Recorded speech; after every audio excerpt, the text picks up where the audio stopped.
Hello, everyone, and welcome to the Real World Blockchain, the podcast where you can know how your business can thrive thanks to cryptocurrencies, the blockchain, the Web3, and any other term that you can find in this delicious industry. I am today with my lovely partners in crime, Niall Smith, Rebecca Kaplan, and Zoe Brederman. Hi, guys. Hey, how are you? Welcome back. I'm very happy today and kind of frustrated because I should have invested in the Athena project. Niles, can you tell us what's all the hype about Athena this week? Yield in one word. They blasted onto the scene with their own synthetic stablecoin, Mm-hmm. meaning that rather than like USD C or Tether, it's not backed by dollars, but rather more like DAI. It has a reserve of crypto behind it. And what makes them interesting is they're now the fourth largest, right behind DAI, USDE, not to be confused with USDC, and they're offering 35% returns, which is insane. Yeah. And you might wonder, like, how are they doing this? You know, like we've seen Anchor before with Terra Luna, and what they do is a little different, where they're taking the back of like Ether, they're staking it. That gives you a certain amount of yield. But what's also really interesting is they use derivatives in the background with futures and shorts. And that's how they're making up such a staggering yield. And they've just released their governance token, ENA, and that's been doing very, very well. And people are really excited about this project. So fascinating. The health of the ecosystem comes from the fact that they have financial products, and from the fact that they found a new solution in order to offer a very lucrative yield, obviously. So for our listeners who don't know what a yield is, you basically stack your tokens and you don't spend them, and in exchange, well, just like classical financial products, your money works for you, but here your tokens work for you. So they obviously found a great way to make it work, and you said it's quite different from Terra Luna. Hopefully it is, yes, let's hope it is. But I found that news very interesting. And so many people talking about Athena usually also talk about Wormhole. What can you tell us about it, Niles? Yeah, Wormhole is one of the largest, if not the largest, cross-chain bridge protocols. And they've just launched their own governance token, W, Okay. $3 billion valuation. Mind-boggling. Yeah. And what's also interesting is that they've chosen to launch on the Solana blockchain rather than on Ethereum, even though they do have plans to natively launch on Ethereum using their own Wormhole protocol and doing a cross-chain governance, which, to my knowledge, has never been done before. Even though you're able to go and buy these governance tokens on different chains through bridging, the governance rights usually, as far as I'm aware, stay within that native chain. And Wormhole is doing something different where, as long as you're holding that W token, you're going to be able to participate in governance on whatever chain they are then supporting. Now I'm very interested in this because it might seem like something small to our listeners, but this is no small feat, and that means that, well, that's one big step towards interoperability and communication between systems. I see you smiling happily, Rebecca. What do you think about that one? Yeah, so I've actually interacted with Wormhole a couple of times, and I actually thought that their UI was really like easy to understand. Their website like really gives you a lot of information, and they integrate really easily into products. So I love that. But I did read that their airdrop was one of the largest in the crypto space. So that's super exciting. And like over 600 million tokens. So great, good times for the crypto space. And good times for Solana, obviously, as well. Yes. That's interesting because when they had a huge network failure, many people said the blockchain was doomed, and this is really a world where everything can happen, in Yeah. both in the very positive way and in the very dangerous one. All right, and Absolutely. I mean, I yeah. just think that like in our last cycle, it was really pumped by SBF Mm, and FTX, and now we're seeing an explosion of meme coins mm, on Solana, and that's sort of what you think about when you're on the Solana blockchain. And here is a massive and major project choosing them as their home for launching their own token, what a comeback, Solana right? China. Yeah, good for them. I love it. Yeah, this is awesome. Oh, that's quite interesting because, the life in the blockchain industry is kind of like a roller coaster. And speaking of a roller coaster, you know, a few episodes ago, we were laughing and saying, oh, we should do the jingle and ask Zoe to produce the scam of the week jingle. But actually, there's another one we should produce, which is the roller coaster of the week. Uh, and here today, Yeah. I'm going to talk about the Chinese citizens roller coaster because, as you guys know, China's got a very ambiguous, very ambivalent relationship with cryptocurrencies in general and with the blockchain. Uh, just for a quick reminder, a few months ago, Xiaojin, sorry, the director of the fourth procuratorate of the Chinese party, basically he warned citizens that digital asset participants should be very wary about scams, and that basically all the local crypto economy was full of scams and not really trustworthy.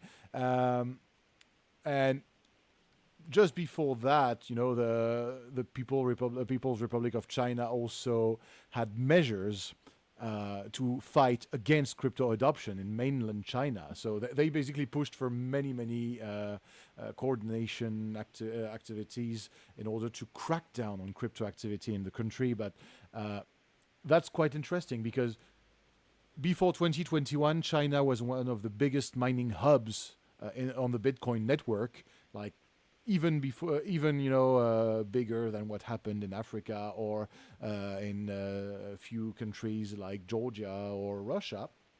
And just like that, then the whole industry gets shut down by the government. So it's still a big hub because it's very hard to control.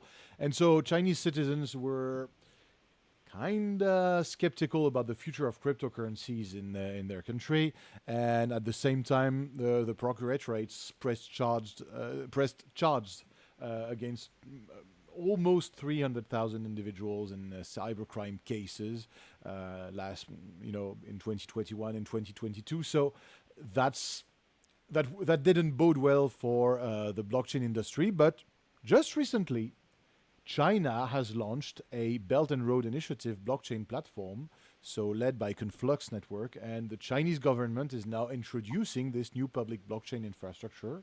So I guess we are up on the roller coaster again, guys. They're Yeah. going digital. Yeah. Yeah, and that's quite interesting because China is preparing to make a step towards more AML regulations. So AML stands for anti-money laundering for the listeners who don't know that. And basically, they just revised things that hadn't changed since 2007. So there will be stricter guidelines, but that also means that that's also going to be easier to pay in cryptocurrencies in China. And seeing how these countries and notably China are seeing how advanced they are using QR code, using payments, and how quick they are to adopt new technologies. It's very easy for me to imagine a country, a Chinese country, basically the whole territory of China, where everyone pays with a QR code, but not with the former yuan, but really with the digital yuan on their blockchain, for the best and for the worst, I assume. Zoe, what do you think about that one? I agree. That's the perfect example of one of those roller coasters because China is a real powerhouse, and what they do is and how they respond to adoption of new technologies, particularly as it pertains to regulations, is very substantial and significant and noteworthy always. So it's always great to follow what they're doing, and this specifically is a great example. Mm. That could mean that in 2 years from now, we have 1/6 of the world population using cryptocurrencies, perhaps not even knowing it because people don't care about the tech behind their payment solution in the B2C world. But that's quite huge. And another part of the world, very different from China, but also very interesting. Um, Bahrain. So I assume you guys know Bahrain in the Gulf region. It's close to Oman, Saudi Arabia, and many other countries. And so CoreChain is now a partner with Bahrain to boost the Web3 adoption in Gulf region. Rebecca, I know you've been reading about that. Yeah, so I find this really interesting, and the country of Bahrain has done a couple of initiatives to try to bring like technology innovation into the country. And there was a sandbox that they launched several years ago, and I think we touched on it a little bit on a previous podcast. But pretty much the goal was to help Web3 crypto companies and technologies like test their product in a controlled environment, and then it would be open to the country after they graduated the sandbox. So I'm not surprised that they're like kind of doing another initiative to boost Web3 adoption just because they're so innovative. They always have their eye on kind of like the future and making sure that their country like stays ahead in terms of innovation. So I'm excited to kind of see what comes of this, yeah, of this little collaboration. That makes me wish to attend a Bahrain cryptocurrency Mhm. conference just to see what the vibes are. Because every time I go to a country outside of the Western European Union or the US, I always, you know, sit down and feel flabbergasted to see Mhm. how different things are and how well, taking culture into account, how really the blockchain ecosystem still do not communicate much with each other. So I don't know how long it'll take, or if they'll stay um, really secluded from each other. But this is really encouraging for all the businesses using cryptocurrencies in order to pay and to get paid and to have interactions on the international stage. Mhm.